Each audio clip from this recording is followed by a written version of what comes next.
Assalamualaikum warahmatullahi wabarakatuh. Halo guru-guru hebat. Saya Tabastiawan, guru SMN 1 Kapetakan, Kecamatan Kapetakan, Kabupaten Cirebon, ingin menjelaskan tentang pembelajaran digital. Sekilas tentang peran penting pembelajaran digital dalam metode belajar mengajar. Topik utama dalam presentasi ini yaitu definisi digital learning, bentuk-bentuk digital learning, contoh penggunaan digital learning di era masa kini, manfaat digital learning bagi pendidikan di era digital. Digital learning yaitu metode pembelajaran yang memanfaatkan teknologi dan media digital untuk menyampaikan materi agar tujuan pembelajaran tercapai. Sistem pembelajaran dengan digital learning ini mudah diakses, sehingga meski dalam kondisi apapun, tenaga profesional dapat meningkatkan keahliannya. Bentuk-bentuk digital learning yang pertama adalah 1. Blended learning, salah satu bentuk pembelajaran digital dengan proses belajar mengajar campuran. Dalam strategi pembelajaran ini, kegiatan belajar mengajar daring dan tradisional dilakukan bergantian atau menggunakan sistem rotasi. Yang kedua, e-learning atau online learning. Sistem pembelajarannya dilakukan sepenuhnya secara daring. Yang ketiga, penggunaan teknologi dalam kelas. Ini dilakukan pembelajaran secara tatap muka. Namun, sistem pembelajarannya memanfaatkan berbagai teknologi digital.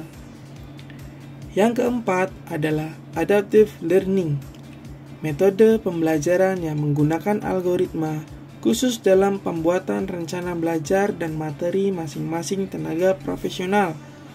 Pembuatan materi dan rancangan belajar ini berdasarkan data keperluan individu, tenaga profesional atau menggunakan teknologi. Contoh penggunaan digital learning di masa kini. Aktivitas belajar, salah satunya proses belajar untuk meningkatkan keahlian melalui kursus online bagi tenaga profesional. Sistem pembelajaran digital ini dapat membantu siswa belajar mandiri dan membantu karyawan atau tenaga profesional untuk meningkatkan skill. Manfaat digital learning bagi pendidikan di era digital. Yang pertama, lebih praktis dan fleksibel, karena interaksi antar pengajar dengan siswa bisa dilakukan tanpa bertemu. Baik pengajar maupun siswa tidak perlu menempuh perjalanan jauh. Yang kedua, pendekatan yang lebih sesuai. Metode penyampaian yang digunakan merupakan gabungan formal dan informal, sehingga peserta kursus lebih mudah memahami materi yang disampaikan. Yang ketiga adalah pengalaman belajar yang menyenangkan. Nah, cara ini dapat meninggalkan cara lama, yaitu belajar dengan spidol dan papan tulis. Sistem belajar ini menggantinya dengan format media yang lebih menarik, sehingga memberikan pengalaman belajar yang lebih menyenangkan. Yang keempat, lebih personal. Penyampaian materi dalam digital learning bisa dilakukan satu arah ataupun dua arah dengan fasilitas forum diskusi layaknya di kelas. Pengajar dan siswa dapat menjalin interaksi yang lebih personal dan mendalam. Yang kelima, lebih hemat biaya dan waktu.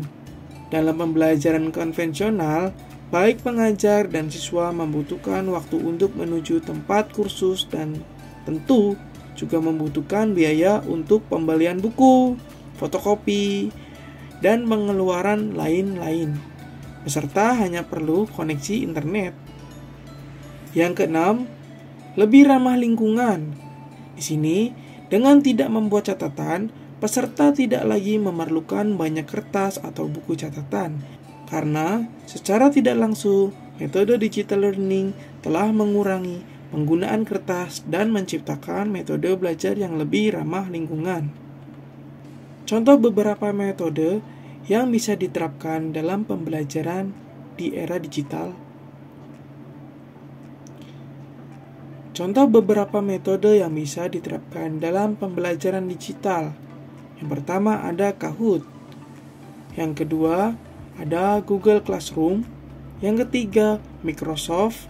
Yang keempat Canva. Yang kelima Quizzes. Dan masih banyak lagi metode yang bisa diterapkan dalam pembelajaran di era digital.